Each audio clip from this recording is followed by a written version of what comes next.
Voilà, je vais essayer d'être peut-être concis parce que peut-être j'étais trop certainement d'un côté et puis de l'autre, alors je vais essayer de me tenir à une certaine rigueur pour au moins vous donner des points de repère. On a eu beaucoup de questions sur le comment, mais vous avez certainement aussi compris que le comment, on peut apporter des éléments de réponse. Il n'y a pas de recette toute faite. Je dis souvent, si on veut une recette en cuisine, par exemple du veau marengo, eh ben, il n'y a qu'à suivre la recette. Voilà. Mais ce qui fera la touche, c'est ce que vous apporterez et qui fera que vous savez faire votre veau marengo. Tout le monde vient le manger chez vous parce qu'il est meilleur que celui que vous faisiez l'autre voisine. Bon. Donc, je vais essayer de donner des points de repère. Alors, on en a déjà, hein, vous allez en avoir dans les documents qui vont vous être donnés. Il y a donc ce livret vers le baptême des petits-enfants, une toute petite histoire. À l'époque, je travaillais donc au SNPLS, c'est-à-dire au Service national de la pastorale liturgique et sacramentelle. J'avais été demandé pour les questions théologiques concernant la liturgie et les sacrements, et on m'avait chargé en particulier donc des questions concernant l'initiation chrétienne. Et puis, en dessous, l'étage en dessous, c'est normal, hein, la liturgie sur ses sommets est forcément au-dessus. En dessous, il y avait le service national de la catéchèse et du catéchuménat. Ah, ça fait hurler tout le monde, mais c'est bien. En tout cas, bon, on s'entendait très bien, ça, il n'y a aucun problème. Et avec, un jour, Marie-Hélène Durand, qui s'occupait de la section petits-enfants, me dit il y a un manque au niveau du baptême des petits-enfants, 0 et 6 ans, il faudrait qu'on réfléchisse. Et je crois qu'elles, parce que c'était surtout des femmes, aiment bien travailler avec moi donc sur les questions liturgiques, avec toujours la difficulté en catéchèse. Il faut se méfier de ça. Je le dis d'autant plus volontiers que j'ai, dans ma jeunesse, mais à tout péché miséricorde, j'espère, j'ai commis deux livres sur la catéchèse, un pour l'éveil à la foi et un pour la catéchèse familiale en CE1. Mais c'est quand on s'est rendu compte de tout ce que pouvait apporter la liturgie, en catéchèse, c'est un peu de l'instrumentaliser. Donc il faudra toujours se méfier de ne pas instrumentaliser les rites. Quand je parlais de gratuité ce matin, c'est aussi de laisser parler. C'est-à-dire pas forcément de se dire tiens, tel rite veut dire telle chose, donc je vais l'utiliser pour faire passer tel message. Voilà. C'est un petit point d'attention que nous devons avoir. Et donc avec Marie-Hélène Durand, elle me dit ça serait bien qu'on fasse un parcours. Donc on avait bâti ensemble sur un processus catéchuménal pour prendre en compte les familles, les petits-enfants, les frères et sœurs, etc. Et donc après, elle est partie au bout d'un an. Et c'est avec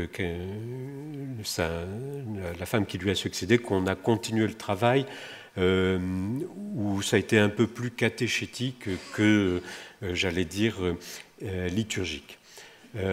Donc, sur le site du SNCC, voilà comment on présente le document. Le cheminement proposé se déploie en 4 temps durant lesquels sont vécus en alternance des rencontres de la partage de la parole de Dieu, la mise en résonance donc avec la vie des membres de la famille. La parole de Dieu rencontre une vie telle qu'elle est, et la vie en plus, là, pour le coup, d'une famille. Ce qui veut dire qu'il faut prendre en compte aussi l'ensemble de la famille, et ne plus s'adresser seulement aux parents pour qu'ils sachent que, voilà, il faut savoir telle chose pour être baptisé. Et puis, l'idée fondamentale, donc c'est vrai que j'ai plutôt moi travaillé sur la structure, des étapes célébrées et des temps mystagogie. En fait, on y retrouve les éléments du catéchuménat, la parole de Dieu, le rite, donc la célébration, la mystagogie. Et ces étapes se prolongent donc dans la famille avec des éléments pour vivre leur foi au sein du foyer et pour encourager les parents à initier leurs enfants à la foi. Autrement dit, ce n'est pas nous qui apportons quelque chose, d'abord c'est Dieu qui donne, et puis ensuite c'est essayer de leur donner des éléments pour que eux-mêmes, j'allais dire, participent. On le dit d'ailleurs dans le rituel de l'initiation chrétienne des adultes, c'est très intéressant. On parle des catéchumènes qui déjà témoignent de ce qu'ils vivent, de leur foi et ainsi de suite. Donc quand on regarde par exemple le plan, on l'a fait en 4 temps. Voilà. Alors bien sûr, on peut avoir une première rencontre, une deuxième rencontre, une troisième rencontre, une quatrième rencontre. Mais on l'a conçu pour que s'il n'y a que 2 rencontres, il n'y a que 2 rencontres. Mais ce qui va être importé, c'est ce qu'il y a aussi, la manière dont on fait ces rencontres. Sachant que la troisième rencontre, c'est la célébration du baptême elle-même. Donc l'intégrer comme faisant partie de l'accompagnement. Par exemple, si on prend le temps 1, c'était l'idée de se reconnaître béni de Dieu, d'être aimé. D'où le fait que, la visée, Dieu est présent dans nos vies, il nous aime, il nous donne sa parole et nous bénit. Il y a, j'allais avoir toujours conscience que l'Esprit Saint nous a précédés. Regardez dans le récit de l'eunuque, c'est l'Esprit Saint qui conduit la chose. Il dit à Philippe, va sur la route, etc. Et il y a déjà quelque chose de Dieu dans la vie de l'eunuque qui revient de Jérusalem et qui lit la parole de Dieu. Donc la rencontre numéro 1, un accueil mutuel, découverte de l'amour de Dieu dans sa parole et dans nos vies, une étape rituelle, on célèbre une célébration de la parole de Dieu, c'est très important. La messe n'étant pas le tout de la liturgie, même si elle en est un centre, et avec bénédiction des familles. Donc on écoute la parole de Dieu et on n'explique pas forcément la parole de Dieu, mais la bénédiction de toute façon et la parole de Dieu dans cette étape se répondent. Et l'idée c'est, on remet, il y a dans le livre des bénédictions, c'est une mine, le livre des bénédictions, je ne sais pas si vous connaissez, avec des bénédictions qui peuvent être bien sûr données par des laïcs, pas seulement par des ministres ordonnés, et il y a notamment la bénédiction pour les enfants, par les parents. Et donc, on leur remettait ça, et donc à vivre à l'intérieur de leur famille cette bénédiction. Un prolongement, en somme, de la rencontre. Voilà un exemple du temps 1, le temps 2, sauver, donc plus sur le mystère pascal, Dieu nous sauve aujourd'hui et toujours. Donc le premier, on est dans l'ordre de la création, Dieu nous aime, et il nous aime tel que nous sommes. Dans le deuxième, il marque, son amour est marqué par le don de sa vie et un appel à la vie. Expérience du salut dans nos vies et dans la Bible, la croix comme signe du salut. Avec une étape rituelle, au cours d'une assemblée dominicale ou d'une liturgie de la parole, on remet une remise et bénédiction d'une croix par la communauté. La communauté donne la croix qui pourra peut-être être rapportée ensuite par les parents. On peut faire ça, mais on peut faire autrement. Mais au moment où on va accueillir l'enfant, on peut prendre la croix offerte par la communauté et la remettre à l'enfant. Voilà, j'allais dire des signes de lien, mais on peut inventer autre chose. Ça, c'est du ponctuel, mais voilà des idées que l'on donne. Et remise de textes de la parole de Dieu ou des évangiles. Notamment, la remise de ces textes de parole, voilà, vous avez un trésor, lisez, puisez, ça va servir ensuite pour la préparation. Et en famille, signe de croix en famille, lecture de textes bibliques, ouvrir la Bible avec les enfants. Bon, je passe vite. La troisième, c'est baptiser. Nous sommes plongés dans la mort de Jésus pour ressurgir avec lui dans la résurrection. Là, il y a la liturgie de la parole. On la rencontre, on fait une mystagogie et préparation de la célébration du baptême. Ça peut être très court. Quelques jours après, la célébration elle-même du baptême. Et puis, en famille, se rassembler, on les invite à se rassembler, à faire vivre les souvenirs de l'itinéraire, qui parlent entre eux de ce qu'ils ont vécu. Et un temps 4 qui se veut plus mystagogique, éclairé et renouvelé, la visée, Dieu fait de nous ses enfants bien-aimés, il est présent à nos côtés, nous éclaire, nous libère, nous renouvelle, il nous invite à aimer toujours mieux. L'idée, c'est comment les rites, eau, saint crème, vêtements blancs, lumière, vécu au baptême, font entrer dans la vie baptismale et dans la vie chrétienne. C'est ce qu'on appelle la mystagogie. Ne confondons pas non plus mystagogie et catéchèse mystagogique. La catéchèse mystagogique fait partie de la mystagogie, mais la catéchèse mystagogique n'est pas le tout de la mystagogie. Je m'explique. Quand vous ouvrez le rituel de l'initiation, il me reste 20 minutes. Quand nous ouvrons le rituel de l'initiation chrétienne des adultes et qu'on voit par exemple le temps de la mystagogie, il n'y a aucune célébration de prévue. Mais en fait, il y a un temps, c'est ce qu'on appelle l'octave de Pâques, et puis tout le temps pascal. Et qu'est-ce qu'il est dit, grosso modo? En fait, c'est tous les textes. Vous savez que, par exemple, dans l'octave de Pâques, pendant l'octave de Pâques, on lit tous les jours, jusqu'au 8e jour, les 8 récits d'apparition du Christ ressuscité. Donc chaque jour, on est conduit par un récit de l'apparition du Christ ressuscité jusqu'au 8e jour, qui correspond exactement aux 8 jours après la résurrection, avec le célèbre récit de Thomas, où Jésus apparaît 8 jours après, et il dit « Heureux celui qui croit sans avoir vu ». Et donc ça veut dire que les anciens pensaient que la proclamation de la parole, et on dit dans le rituel de l'initiation chrétienne des adultes, ils apprendront. On les place à côté de leur parrain marraine ou accompagnateur en fait, et ils apprennent à vivre la messe. Le parrain peut dire, là on fait le signe de la croix, bien. Et à l'intérieur, l'homélie était souvent une catéchèse de fait mystagogique. Donc quand on fait une mystagogie, la première des choses à faire, c'est avant d'expliquer ce que l'on a vécu, c'est de demander aux gens ce qu'ils ont vécu. Et à partir de ce qu'ils ont vécu, le mystagogue tire les fils, en fait, et met en lien, après, avec la parole de Dieu, le rite, la vie humaine, ce que dit la tradition de l'Église, et ainsi de suite. Bon. Donc, comme un temps de prière, en action de grâce pour tout ce qui a été vécu, avec une dimension vraiment, finalement, eucharistique, et ouverture à la vie chrétienne, vivre la foi en famille dans la vie sacramentelle, et donc comment la communauté veillera à garder le lien tout au long. Alors là, il peut y avoir 50 000 trucs. Nous, dans ma paroisse, à un moment, à la galette des rois, on invitait tous ceux qui avaient vécu un baptême. Puis, quand c'était les inscriptions pour l'éveil à la foi, ça demande un petit travail, mais on envoyait pour les familles qui avaient eu des enfants déjà à l'âge de l'éveil à la foi, ou 4 ans après, on envoyait une petite lettre pour inviter à l'éveil à la foi. Enfin bon, là, c'est entre guillemets des recettes, vous voyez ce qu'il faut faire. Un itinéraire, en fait, s'appuie toujours sur 4 piliers. Parole de Dieu, conversion. Quand je dis conversion, entendons-nous bien, c'est-à-dire retournement. C'est-à-dire comment ma vie, Dieu lit ma vie.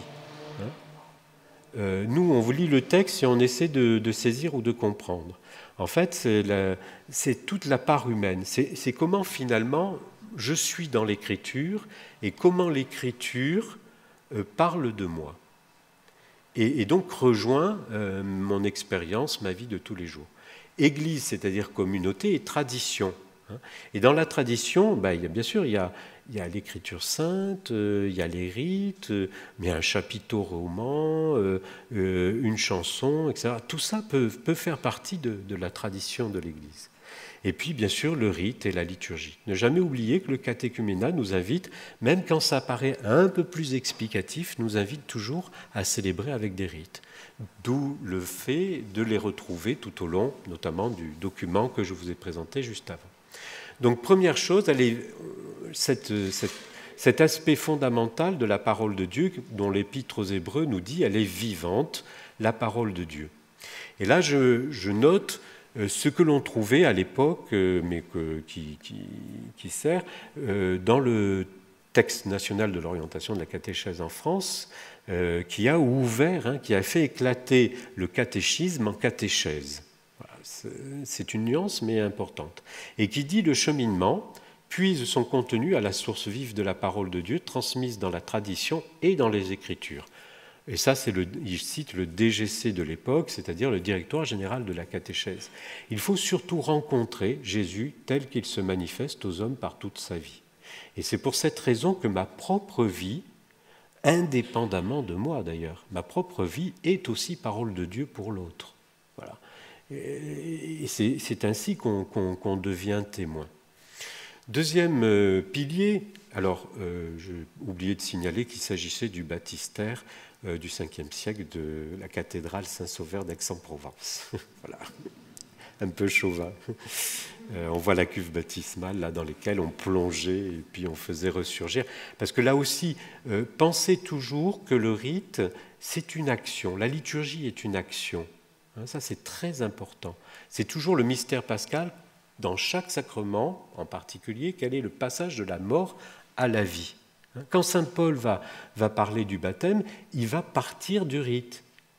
Et oui, il ne dit pas le baptême, c'est ci, c'est ça, c'est ça, ça, ça. D'abord, il part du rite, il dit vous avez été plongé dans la mort du Christ, et il va expliquer que ça nous rend libres et que ça nous ouvre à la vie. Allez, je vais essayer d'aller encore plus vite. Produisez donc un fruit de conversion, nous dit Matthieu. Le cheminement, j'avais terminé l'autre, oui, la parole de Dieu. Le cheminement parcouru appelle à la conversion personnelle en favorisant notamment la relecture en équipe ou en accompagnement individuel de ce qui a été vécu. On aimerait que les gens soient comme ci, comme ça, comme ça. En fait, relire est très important, y compris relire nos pratiques pastorales. En fait, la conversion, c'est pas pour l'autre. Vous vous souvenez toujours de ce que Mère Teresa avait répondu à un journaliste qui lui avait demandé « Qu'est-ce qu'il faut changer dans l'Église, Mère Teresa ?» Elle lui avait répondu « Vous et moi ». Voilà, donc c'est une clé, c'est-à-dire que je ne peux pas simplement demander à l'autre de faire ci ou de faire ça. C'est ensemble que nous nous convertissons finalement. C'est-à-dire comment notre vie humaine est bouleversée, retournée par ce que Dieu, par la présence de Dieu.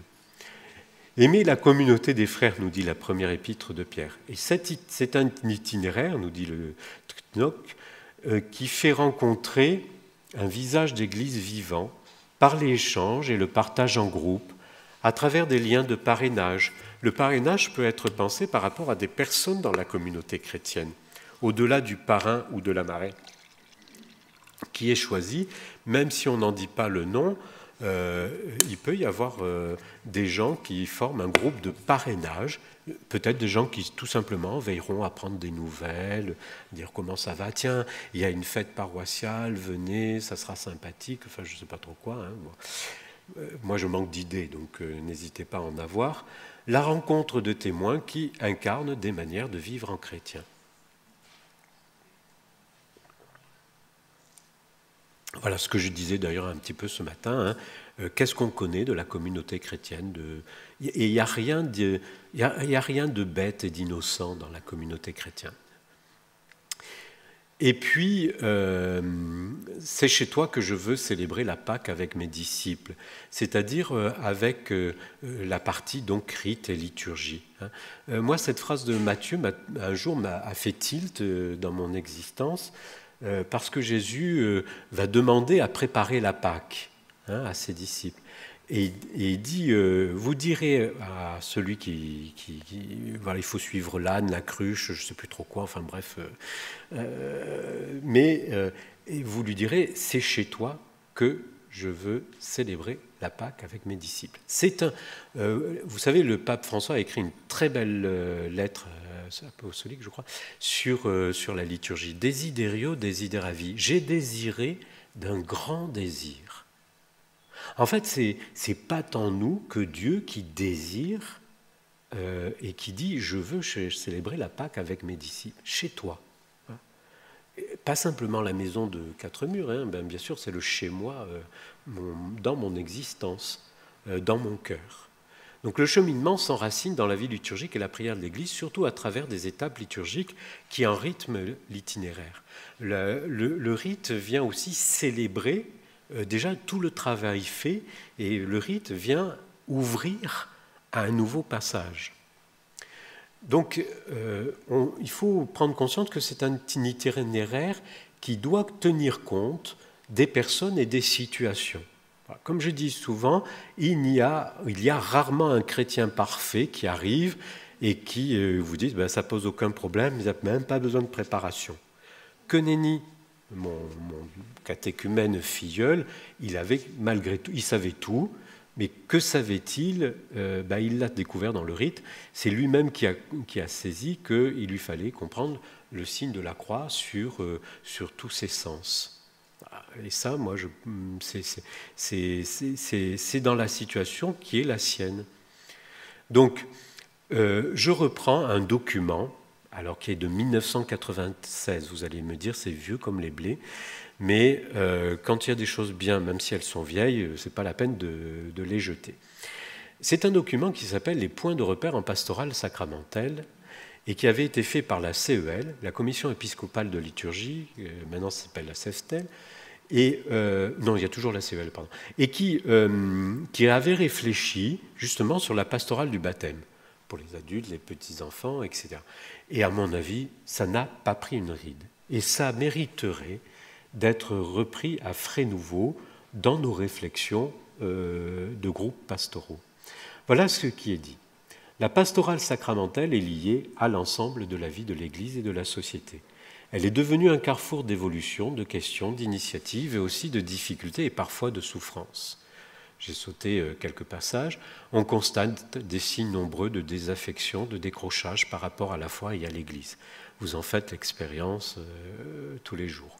En même temps, on discerne une attente, ayant parfois du mal à s'exprimer, mais d'une réelle profondeur. Parce que derrière la demande, il y a toujours une attente. Ce que j'appelais aussi peut-être un désir, même si on ne sait pas mettre les mots dessus. Et nous, on va aider peut-être à mettre des mots. Il s'agit d'abord de prendre acte de ces situations nouvelles, de les comprendre, de les analyser, de les confronter, et dans ce but, de se donner un certain nombre de critères pour discerner et pour agir autant qu'il est possible, d'une manière cohérente, dans la fidélité à l'annonce de l'Évangile et au sens des sacrements. Et ça, quand on fait une journée comme aujourd'hui, je pense que c'est ce que nous en sommes en train de faire. Tout en étant conscient de ces difficultés multiples, il ne faut pas avoir peur de proposer vraiment les sacrements du Christ, avec la certitude que cette proposition sacramentelle fait partie de l'œuvre d'évangélisation. Et le document dit « Quelle pastorale dans quel contexte ?» Voilà donc des gens tels qu'ils sont, avec leurs demandes, plus ou moins justifiées, ça, on s'en est rendu compte. Comment faire de la pastorale de ces sacrements un chemin d'évangélisation? Ce qui, à mon avis, doit permettre de construire un itinéraire. Autrement dit, je vais vous... Et ça, c'est dans ce bouquin-là qu'on trouve ça. Il y a 4 aspects de toute mission, évangélisation, pastorale, rencontre, etc. C'est un chemin où il y a un accueil, une progression, une célébration et une suite. Voilà. J'allais dire, si vous avez ça en tête, accueillir, favoriser une progression, célébrer, veiller à la suite, construisez tous les itinéraires que vous voulez. Avec ce que vous savez, ce que vous connaissez, ce que vous avez déjà mis en œuvre, etc. Et j'allais dire, c'est une chose, je ne dis pas que j'y arrive, Dieu garde, excusez-moi parce que je parle souvent beaucoup de moi, mais je parle éventuellement de mon expérience. J'essaie par exemple, même si c'est qu'une rencontre d'1 heure avec quelqu'un, que dans 1 heure, eh bien, on ait un accueil, une progression, une célébration, et une suite. Qu'est-ce que je veux dire par là? C'est que accueillir, c'est bon, on va voir, mais même célébration, vous allez me dire comment vous célébrez. Simplement en disant, écoutez, on va dire une prière ensemble, ou écouter un passage de l'Écriture, et puis je vous donne une bénédiction. Bien, si on n'est pas prêtre, on va bénir ensemble Dieu, lui demander qu'il vous bénisse. Et puis veiller à la suite, ça peut être, veiller à la suite, ça peut être laisser ses coordonnées, ça peut être essayer de rappeler, ça peut être essayer de dire, tiens, appelez cette personne, elle pourra vous aider ou quelque chose comme ça. Je développe un tout petit peu, voilà, en m'appuyant sur ce texte, accueillir. La pastorale sacramentelle n'est pas seulement une pastorale de la foi et de l'initiation de la foi, elle est en même temps une pastorale de l'amour désintéressé. Et alors là, relisez tous les textes du pape François, c'est ce qui ne cesse de seriner. Qui accueille et qui écoute. Nous pouvons nous-mêmes être transformés. Ah, ça c'est important. Nous pouvons nous-mêmes être transformés par ce que ces personnes nous disent de leur vie et des questions qu'elles se posent par rapport à Dieu et à l'Église. Surtout si elles portent en elles des blessures, des ressentiments, des désirs confus. Accueillir comporte toujours cet effort pour discerner des attentes profondes, souvent masquées par une demande immédiate. Voilà. J'allais dire, un accueil réussi, c'est souvent la clé. Ça m'est arrivé, en tout cas plus d'une fois. Les gens veulent que je réponde directement à leurs questions, et puis j'essaie parfois de dire mais il y a un truc là, c'est pas ça. Et après je me rends compte qu'en fait la vraie demande n'était pas celle de la première question. Mais ça veut dire qu'il faut écouter la vie des gens. Écouter la vie des gens. Favoriser une progression. On peut faire percevoir un appel à aller plus loin. Bien sûr, à partir de ce qu'on a écouté, en disant, mais vous savez, dans la parole de Dieu, c'est l'eunuque, de qui parle-t-il? L'eunuque, il a dit sa souffrance, hein, on l'a conduit comme un agneau à l'abattoir, etc. Et donc là, je peux dire, mais tu sais, Jésus-Christ, il a vécu des choses similaires, etc. Mais il a voulu marquer que par là, c'est lui qui nous sauve. Donc faire un appel à aller plus loin, à s'ouvrir à ce qui leur reste inconnu. Il y a une manière de faire entendre les exigences authentiques de la vie chrétienne selon l'Évangile, qui est d'abord un acte de confiance dans la liberté des personnes que nous rencontrons. Voilà. Donc ça, je ne reviens pas sur cet aspect de la liberté. Célébrer. Il est capital que la célébration du sacrement, demandée et préparée, n'apparaisse pas comme un acte isolé, mais au contraire comme l'étape décisive. Le rite est toujours une étape. Ce n'est pas une fin, c'est une étape. Et l'étape, elle permet de passer d'un acte à un autre, d'un temps à un autre. Et donc, comme l'étape décisive est inséparable de tout le chemin parcouru jusque-là, pour les gestes sacramentels eux-mêmes, il suffit souvent de laisser parler le langage des signes. Veiller à la suite. Et alors là, c'est remarquable. Moi, ça m'a vraiment changé la donne, parce que je suis quelqu'un, vous aurez compris, d'angoissé. Il n'y a pas de scandale à ce que les sacrements ne produisent pas tout ce que nous souhaiterions. Il faudrait plutôt y voir un lieu d'épreuve qui nous permet d'être réalistes et de renoncer à maîtriser tant l'action de Dieu que l'avenir des autres. Joie d'être reconnu et aimé de Dieu le Père, appel à témoigner du Christ dans l'Esprit Saint, solidarité avec la famille des enfants de Dieu, voilà les grandes directions dans lesquelles il nous faut travailler. Et c'est vrai que j'ai pu avoir de véritables déceptions par rapport... je n'ai pas le temps de raconter une petite histoire. Si. Alors, une petite histoire. Je venais d'être nommé responsable du catéchuménat pour mon diocèse. Et donc,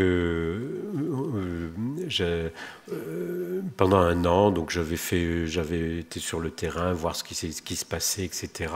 Parce que je ne savais pas, mon prédécesseur ne savait pas trop, bon bref. Et puis arrive un nouvel évêque, Monseigneur Billet, peut-être vous avez entendu parler, qui a fini cardinal archevêque de Lyon. C'est l'homme le plus remarquable que j'ai jamais rencontré dans ma vie. Vraiment, je crois qu'il m'a marqué définitivement. Et par exemple, j'avais eu un évêque, vous savez, on a des catéchumènes, ils sont divorcés, remariés, voilà, tout ça. On découvre ça qu'après, voilà. Alors, il y a un des évêques, je lui avais posé la question, parce que les prêtres me posaient la question. Donc moi, je référais toujours à l'évêque. Et il y a un des évêques, je ne dirais pas lequel, bien sûr, il ne faut jamais dire le nom, et qui m'avait répondu « Bernard, je ne veux pas savoir, tu es responsable, tu es l'église épiscopale, c'est à toi de gérer la question. » Bon, un autre qui m'avait dit, enfin, en peu d'années, j'ai eu plein d'évêques, hein, et qui m'avait dit, mais père, on n'aurait jamais dû vous poser la question. L'air de dire, c'est pas possible. Alors je lui ai dit, père, monseigneur, non, je lui ai dit, monseigneur, c'est mieux que les prêtres me posent la question à moi, que plutôt ils règlent ça tout seuls quand ils ne savent pas. Bon, ben on ne peut pas les baptiser, ils resteront catéchumènes toute leur vie. Très bien. Alors je dis, j'étais en train de conduire, on allait voir des catéchumènes, il y avait l'évêque, je vous dis pas, et puis j'étais tout jeune, j'avais encore un petit peu peut-être de... Et je dis, monseigneur, je peux vous poser une question? Il me dit, oui, oui. Est-ce que c'est Dieu qui donne la foi? Temps de silence, il me dit, ben oui, c'est Dieu qui donne la foi. Ben voyez, j'aurais qu'une seule question à poser à Dieu. Pourquoi il donne la foi à des gens qu'on ne peut pas baptiser? Je vous dis pas, on a fini dans le silence le plus total jusqu'à aller au catéchumène. Bon, j'étais mal parti, mais c'est pas grave. Donc, j'en étais à veiller à la suite. Oui, tout ça pour dire que j'étais très content l'année où il y avait Monseigneur Billet, un jeune type que j'avais préparé au mariage, qui n'était pas baptisé. Et 3 ans après, il revient, il veut être baptisé, il avait été très intéressé, machin, tout ça. Je pense que je fais une bonne préparation, je croyais, j'avais des idéaux à l'époque.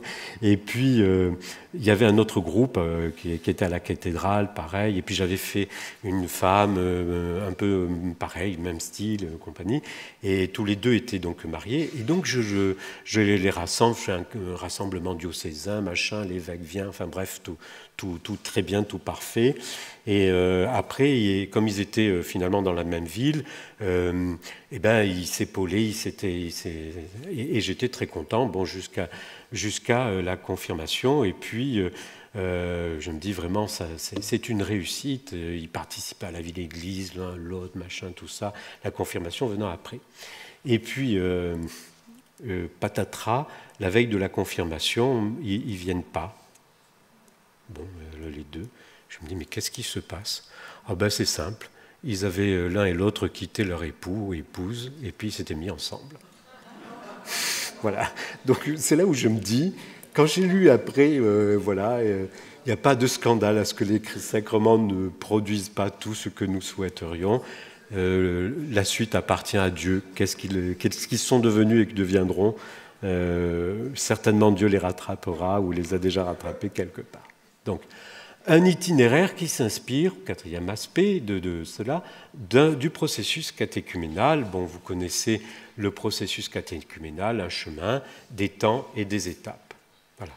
Il y a trois grands aspects. Hein, ce qu'on appelle le catéchuménal lui-même, donc ce processus catéchuménal avec le rite, la parole de Dieu, la rencontre, les témoins, et une première étape qui va marquer, deuxième étape, jusqu'à ce que l'on appelle l'initiation chrétienne.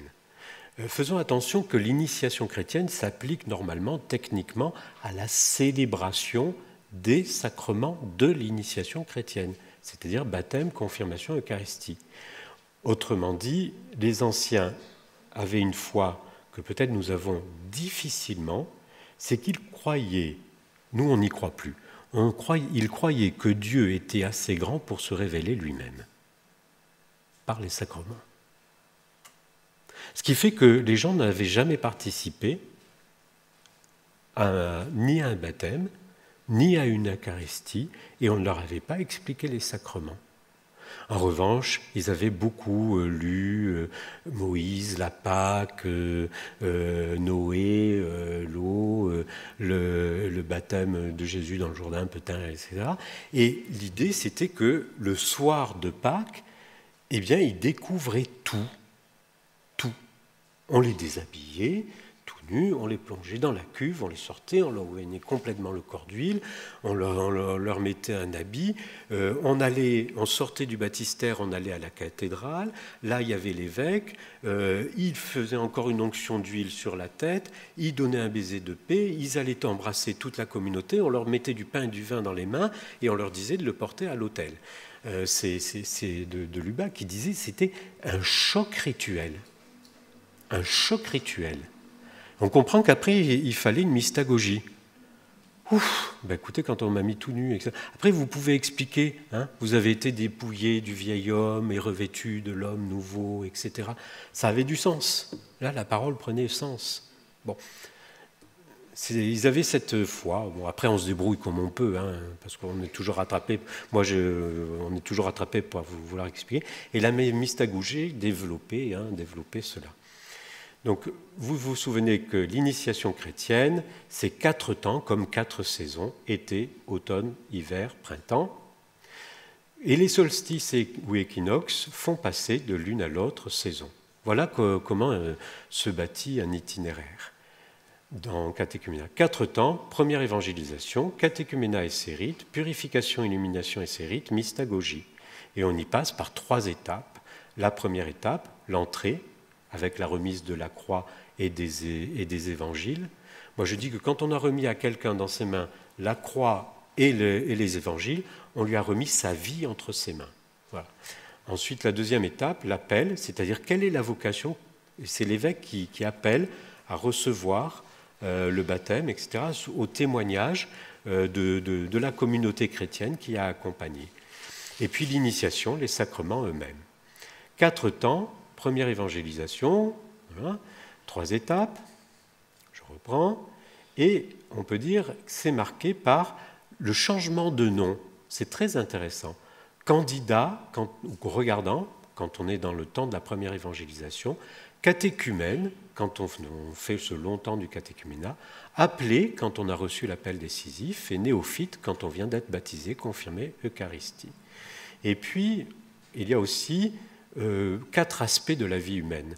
Dans le premier temps, première évangélisation, il s'agit de faire sa part au désir.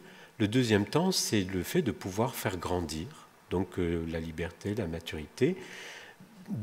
Après l'appel, c'est l'idée, maintenant il faut choisir, poser un acte de décision, de choix, ça concerne la volonté, et la mystagogie, c'est la liberté reçue et qui peut s'épanouir. Et quand on prend par exemple l'initiation chrétienne, on peut la vivre aussi à travers, quand on prend le rituel du baptême des petits-enfants, on vous dit que le temps d'accueil se passera à la porte, puis à la liturgie de la parole à l'ambon, après le baptistère et après l'autel. Ben, le symbole, comme disent bien les théologiens, le symbole me travaille et me déplace. Hein. Ça, c'était mon professeur à Strasbourg qui ne cessait de me dire ça. Et je crois que c'est vrai. La porte, on remet la croix, et donc pour manifester la vie à laquelle on est appelé. L'évangile et le temps, hein, l'évangile qui s'inscrit dans le temps de ma vie, le baptistère avec l'imposition des mains, foi, eau, huile, vêtements blancs, lumière, et l'autel avec l'offrande du pain et du vin. Mais aussi, on peut dire que le chemin des sacrements, quand on a vécu les sacrements me conduisent sans cesse au cœur de l'alliance, de l'autel à l'Eucharistie, qui me replonge dans mon baptême-confirmation, que vient rééclairer la parole de Dieu et qui me demande une réponse et une conversion. Ce qui veut dire qu'une fois baptisé, confirmé, Eucharistie, c'est pas fini, justement. Je reprends le signe d'une Église aussi qui est communauté vivante. Dans la porte, une communauté qui accueille. Dans l'ambon, qui écoute et favorise la progression. Au baptistère, qui témoigne de son baptême-confirmation. Et à l'autel, qui prie et célèbre. D'où le fait que c'est important d'avoir peut-être quelques membres de la communauté chrétienne qui viennent simplement là, participer à la célébration et qui peuvent simplement dire un petit mot aussi, sans forcément qu'ils aient été tout le long de la préparation, entre guillemets, dont vous aurez compris que c'est un accompagnement. Mais l'Église est dispensatrice, mais aussi bénéficiaire du salut. C'est-à-dire, c'est aussi pour moi que l'Eucharistie, qui me conduit baptême, confirmation, parole de Dieu, me conduit à vivre la communion et la communauté. Comment je peux parler de l'Eucharistie quand je suis moi-même en rupture de communion ? Une action rituelle, tout acte catéchétique ou tout itinéraire devrait croiser à chaque rencontre la parole de Dieu avec la vie des gens, une vie humaine, avec la tradition et la communauté et l'Église, et donc avec le rite, et donc ça crée ce mystère pascal dans... Pardon, je sais pas ce que ça donne. C'est penser à chaque rencontre, entre guillemets, à construire votre rencontre avec ces 4 aspects-là. Ça peut être une image pour la traduction d'un tableau, je sais pas, la parole de Dieu, un extrait, voilà. L'expérience humaine, c'est eux, hein, c'est eux qui l'apportent. Le rite, une prière, une célébration de la parole de Dieu. Donc, il s'agit de rejoindre par un dialogue évangélique humain. Et là, je cite en fait Monseigneur Billet, hein, dont j'ai parlé, qui avait dit justement à des catéchumènes, enfin, et nous faisant réfléchir, c'est cette pastorale, pour une pastorale de dialogue dans l'Église entre les hommes et les femmes de notre société. Pour une pastorale missionnaire, l'Évangile est, comme le dit saint Paul, puissance de Dieu pour le salut de tout croyant. Pour une pastorale évangélique et humaine, on pourrait dire évangélique parce qu'humaine, humaine parce qu'évangélique. Ça, c'est tout à fait sa manière de penser les choses. On pourrait dire évangélique parce qu'humaine, humaine parce qu'évangélique. Ce n'est pas rien que d'aider nos frères et sœurs à cheminer dans la foi. Voilà. Bon. Relisez par exemple la première étape catéchuménale, hein, le dialogue. Que demandez-vous? La foi. Que vous donne la foi? La vie éternelle. Et on dit, après le rite d'entrée, on dit « Venez écouter avec nous la parole de Dieu ». C'est pas « Viens, on va te fourguer le savoir ». Non, c'est « Venez écouter avec nous la parole de Dieu ». On s'implique. Assignation de foi, entrée dans l'église, remise du livre des évangiles et la prière. La première étape catéchuménale est emblématique dans la manière dont on devrait construire un itinéraire. Il y a tout. Il y a tout. Le signe, le rite, la tradition, la parole, l'expérience humaine. Et les enjeux, c'est servir la dignité humaine, révéler la vie nouvelle promise à chaque être humain et à toute l'humanité à partir de la Pâque du Christ, à travers les gestes et les paroles de la liturgie, témoigner de l'espérance qui nous anime. L'accompagnement et la célébration, quel qu'il soit, concernent toute la communauté chrétienne. Servir la dignité humaine parce que chaque fois que vous l'avez fait à l'un de ces plus petits de mes frères, c'est à moi que vous l'avez fait, nous dit le Christ. Révéler la vie nouvelle, c'est une question de foi. Je crois au Christ mort et ressuscité, je l'annonce de fait, et je l'annonce parfois en l'écoutant et en le contemplant dans la vie des autres, ce mystère pascal.